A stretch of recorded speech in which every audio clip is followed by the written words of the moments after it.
Ở cục này bự quá à. Thịt nó còn tái tái nè.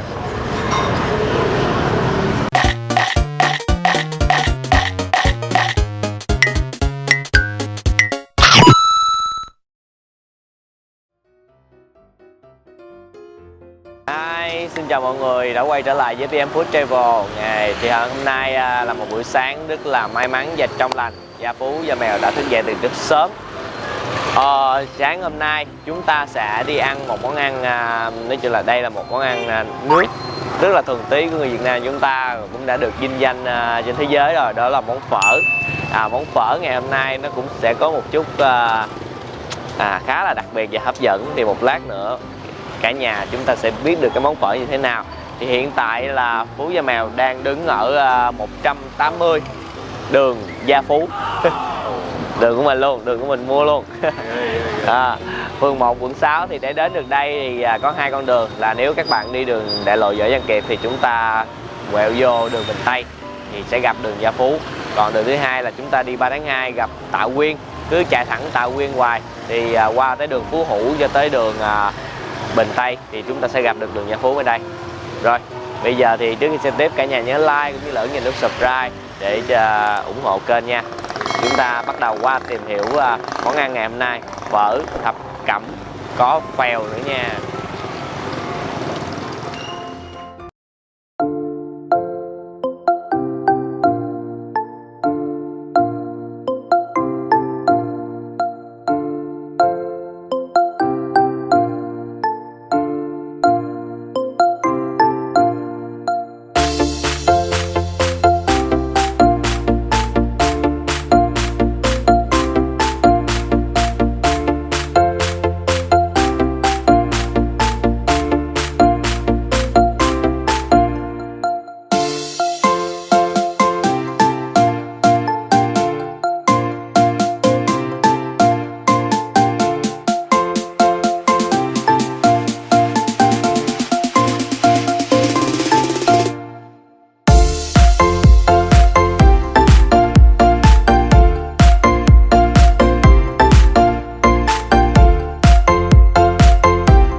Đi được sớm, quán rất là đông luôn.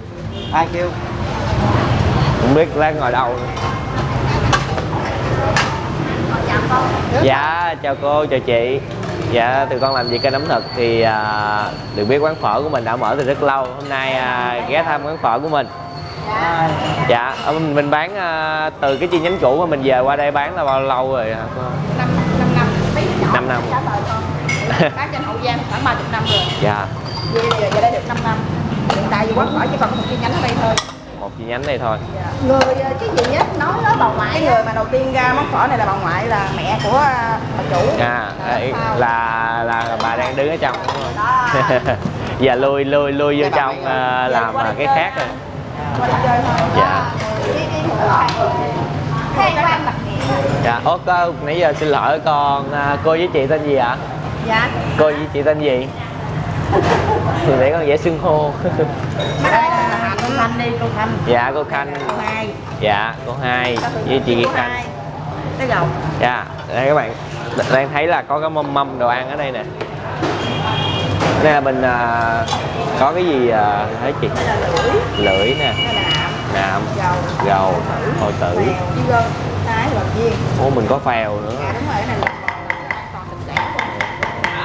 Nhưng mà cái phèo là mình tự nghĩ ra hay là tự hay là sao mà mình trong lòng bò mình lấy vô lòng bò vậy đó anh. Giống như là heo nó có đầu ở đây, mình lấy từ ở đây là tự bán. Dạ, mà tại vì con ăn phở trước giờ chưa thấy có chỗ nào mà lại phở có phèo. Đây là làm lòng rất là sạch. Dạ. Tự lấy tự bán.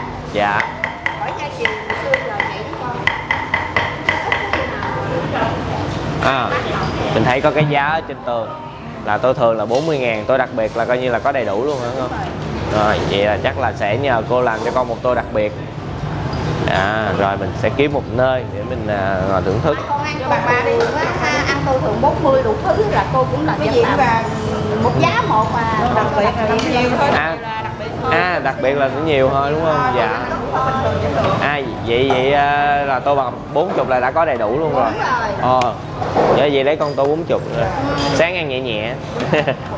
tưởng đặc biệt là nó nhiều đầy đủ. Thôi. Dạ. Rồi để cô làm cho ngon. Mình là có phở thôi đúng không ạ? Phở mì gói. Phở mì gói. Mì gói nữa. Dạ. Đi thấy có củ hành nữa. Ăn kèm củ hành, đầu hành cũng được. Ồ, nguyên cái củ hành, cái viên củ hành bự luôn. Có sứ quách nó ăn quen thuộc sứ quách này để nhớ lên. Sứ quách ở đây đặc biệt là có sứ quách. Sứ quách người ta ăn rất là. Dạ. Hồi nãy có thấy là ta phải đặt trước. ở ngoài trước có mấy anh ăn mấy tô xíu quách luôn. Nhưng mà giờ này nó hết ngon rồi nè. Rồi. Chứ sứ quách ở đây muốn ăn là phải đặt trước á anh. Bây giờ hết ngon rồi, còn có một cục này thôi. Còn có một cục thôi. Mời ông hai ăn luôn ha. Làm một tô trước thôi, Tô đó của mình thôi. Đúng rồi. Thơm quá mùi phở. Dạ, mùi phở thơm quá. Cái củ hành đó mình có ngâm gì không hay là? Củ hành này là nấu. Nấu thôi đúng không? Ở nước lèo nó thơm. Dạ, đúng rồi. Cái mùi nước lèo rất là thơm. Cả một đại gia đình.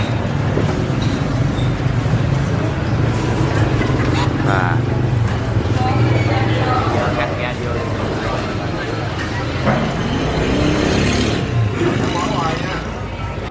Rồi bây giờ chúng ta đã đến giờ thưởng thức tô phở ngày hôm nay. Thì như cả nhà thấy thì quán phở hiện nay là có tên là quán phở Hạnh Phúc. Nghe cái tên thì là thấy ấm áp ha. Ăn cái tô phở này vô nữa là ấm bụng ấm lòng. Thì tô phở bọn mình kêu là 40.000, cũng có đầy đủ. Hồi nãy mình cứ tưởng lầm là đặc biệt là 55.000 đó là nó mới có đầy đủ, nhưng mà nó chỉ là nhiều hơn thôi. Trà ở đây là 2.000 một ly. Mình có kêu một cái xí quách là 20.000, cột tùy nha. Cái này phải đặt trước. Mà hên nãy mình còn nên được gọi luôn. Rồi bây giờ chúng ta nhìn tô phở. Cả nhà có thể thấy màu nước lèo rất là trong, có nước béo đó. Thì mình thêm nước lèo chứ nha. Cái mùi bò rồi mùi củ hành đó, nó làm cho cái mùi nước lèo nó rất là thơm luôn. Wow.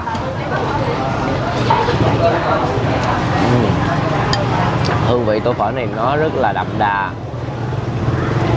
đà của cái vị bò thoang thoảng, nhưng nó không có phải mang là cái mùi bò quá đậm, và nó có cái vị thơm của những cái hương liệu rồi cái củ hành. Nó làm cho cái nước dùng này nó có một cái vị thoáng chua nhẹ mà mình không có cảm nhận được đó là cái thành phần gì. Đây thì tô thập cẩm của mình thì nạm, gân, gầu, tái nè. Đâu rồi cái thành phần đặc biệt, từ từ. Đây là bò viên. Rồi đây thành phần đặc biệt. Đây là tô phở mà lần đầu tiên mình ăn, có phèo. Chắc là mọi người nhiều người sẽ cũng thấy lạ với tô phở như vậy ha cả nhà. Lần đầu tiên mình ăn với phèo luôn. Rồi trộn nè.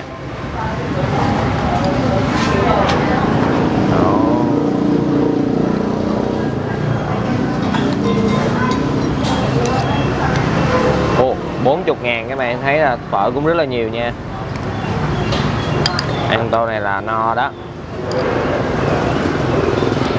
Rồi ăn đi. Rồi ăn thôi là một hủ tiếu. Lộn, sợi phở. Sợi phở to nha.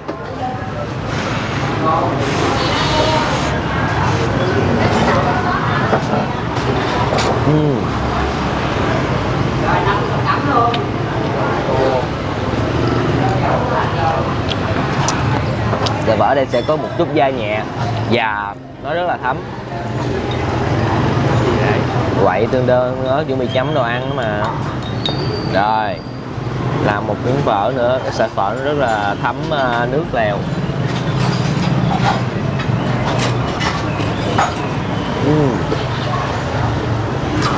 Rồi chấm miếng đầu tiên nha.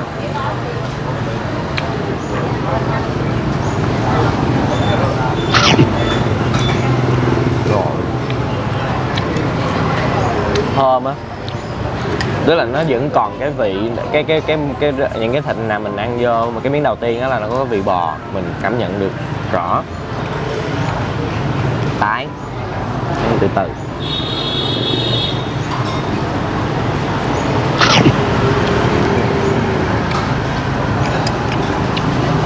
Tái vừa mới được trụng á, cho nên nó ngọt. Thì có 40.000 thì sẽ được 2 miếng nạm, thì miếng nạm sẽ được thái mỏng như vậy. Rồi. Ăn ở quả thì phải 50.000 rồi. Cái miếng nạm này nè, nó thơm, nó có một chút xíu mỡ á. Em cảm giác ăn nó sẽ ngậy ngậy hơn một chút xíu.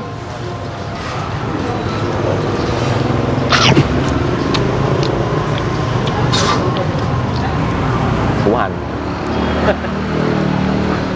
Có một số tiệm phở người Hoa họ nấu á, họ đều có bỏ cái này vô để nó làm tăng cái hương vị tô phở lên nhiều hơn. Ngâm với nước lèo á.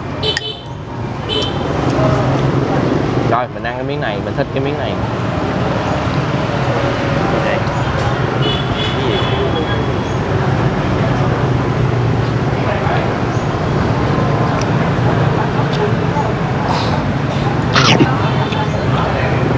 Cái sớ thịt đó nó cứ rời ra. Nãy giờ mình ăn tất cả các loại thì nó được làm rất là kỹ, rất là sạch luôn, đúng như là những gì mà cô hay là chị chia sẻ. Bây giờ cái phèo mình thử sao đi, mình ăn tiếp bò viên.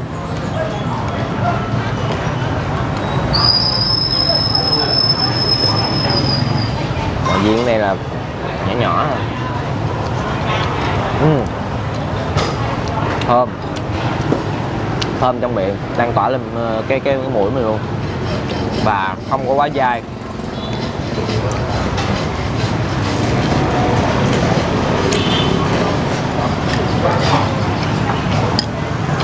Dạ, cái này hơi mỡ ha.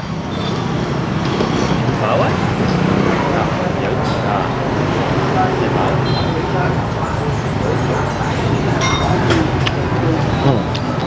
Cái con bò ở đây ít vận động, cho nên nó mỡ nó cũng nói chung là phần mỡ với phần thịt nó cũng xem với nhau, nhưng mà ăn vậy nó sẽ cảm giác mình nó sẽ béo hơn.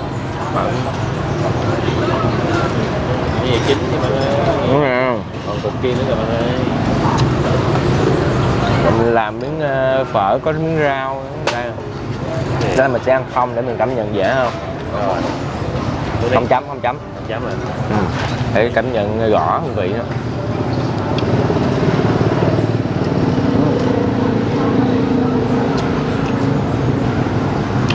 Cái phèo này nào, ở trong á các bạn sẽ cảm nhận được cái phần mà ngậy của cái phèo á, nó rất là nhiều, nhưng mà nó lại không hề có một cái mùi nào luôn.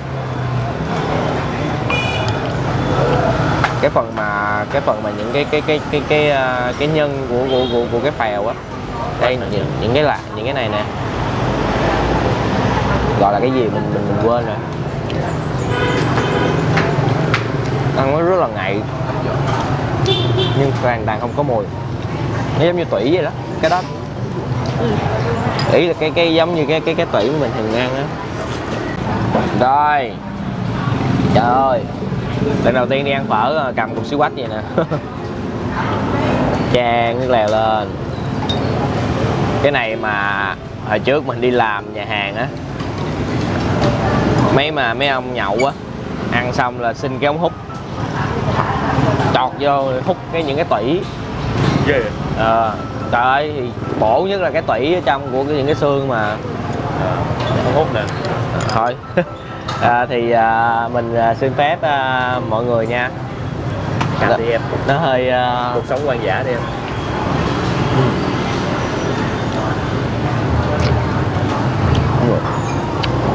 ngọt, vẫn còn ngọt, rất là ngọt thịt luôn, bự quá. Để mình ăn sau đi, chứ ngồi gặm cái này là không biết tới chừng nào luôn á. Mình hay bị chửi mỗi lần mình ăn mấy xương hay là mấy cái gì á, mình bị chửi là ăn nổi mà nó hơi thô bỉ chút xíu là chó còn chê. Chó còn chê xương á, tức là tại vì mình ăn nó hơi bị sạch á. Đến lúc mà đưa là không còn cái gì để mà ăn hết á. Vậy là mày ăn hơn luôn. Mày đừng có phân tích sâu. Đó, tại vì mỗi lần ăn là bị no, bị chửi như vậy. Tao hiểu rồi. Bị chọc như vậy á là mình ăn hơi kỹ. Rồi, ok. Bao thôi. Ngon không? Ăn lưới. Thịt bánh hay nha. Vô.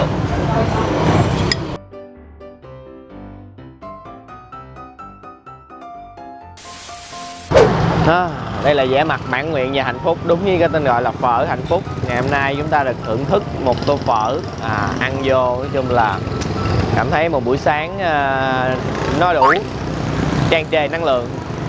Bây giờ là 8 giờ sáng rồi, thì như nãy giờ cả nhà thấy rất là đông khách luôn. Và có một cái điểm mà mình lưu ý là mình rất thích ở quán phở, tức là nãy giờ rất là nhiều khách vô, nhưng mà có những khách hình như là rất là quen ở đây, mà tất cả các những người làm hay là anh chủ đều họ nhận ra, họ đều có thể xưng hô làm như là thầy hay là gia đình, tên, họ nhớ tên tất cả những người đó để mà khi mà tới ăn luôn, nhìn như vậy gia đình vậy đó. Rồi tô phở ở đây chỉ có 40.000 thôi nha cả nhà, là cái tô nãy mình ăn nó rất là đầy đủ mọi thứ, và có rất là nhiều. Có thể là các bạn ăn nhiều tiệm phở rồi thì mình không có biết các hương vị nó như thế nào, nhưng mà cá nhân mình á thì mình thấy cái tô phở ở đây á, nó ngon theo một cách rất là đặc biệt, có một cái hương vị rất là riêng, nhờ những cái củ hành, và đặc biệt là những cái nguyên liệu mà ăn ở trong tô phở, từ thịt, tái, nạm, gầu, gân hay là cho tới cái phèo, nó đều mang một cái sự gọi là kỹ lưỡng trong cái thịt đó. Mình ăn mình cảm thấy nó rất là chất lượng, và những cái miếng thịt đó mình ăn á, có một số chỗ mình ăn thì mình sẽ không có cảm nhận được cái vị thịt của bò, nhưng mà ở đây mỗi một miếng mình ăn vô mình cảm nhận được cái vị ngọt của thịt, và nó có một cái thoang cái mùi bò trong cái hương vị thịt đó. Đặc biệt là cái phèo ở đây làm ở trong mình ăn, tức nó ngậy của cái phèo, và nó không hoàn toàn là không có mùi nha cả nhà. Hy vọng là ai ở gần đây hoặc là các bạn có dịp thì các bạn hãy đến đây để mà thử cái tô phở hạnh phúc này xem hương vị nó như thế nào. Thì mình nghĩ đây là một địa điểm đáng để thử. Giờ mở cửa là từ 5 giờ rưỡi sáng, bán cho tới khoảng 11 giờ rưỡi trưa, là chỉ bán buổi sáng thôi, bán từ thứ Hai đến Chủ nhật luôn, không có nghỉ ngày rằm, ngày chay gì hết. Địa chỉ là 180 Gia Phú, phường 1, quận 6 nha cả nhà. Rất cảm ơn cả nhà đã dành thời gian nãy giờ cùng Phú và Mèo chúng ta tìm hiểu tô phở ngày hôm nay. Còn bây giờ thì cả nhà nhớ like, share cũng như là ấn vào nút subscribe để ủng hộ kênh nha. Rất cảm ơn cả nhà rất là nhiều. Luôn nhớ một món ăn ngon sẽ ngon hơn nếu chúng ta thưởng thức cùng người thân, bạn bè và chia sẻ nói với tất cả mọi người. Xin chào và hẹn gặp lại tất cả mọi người ở những clip hấp dẫn kế tiếp. Cảm ơn.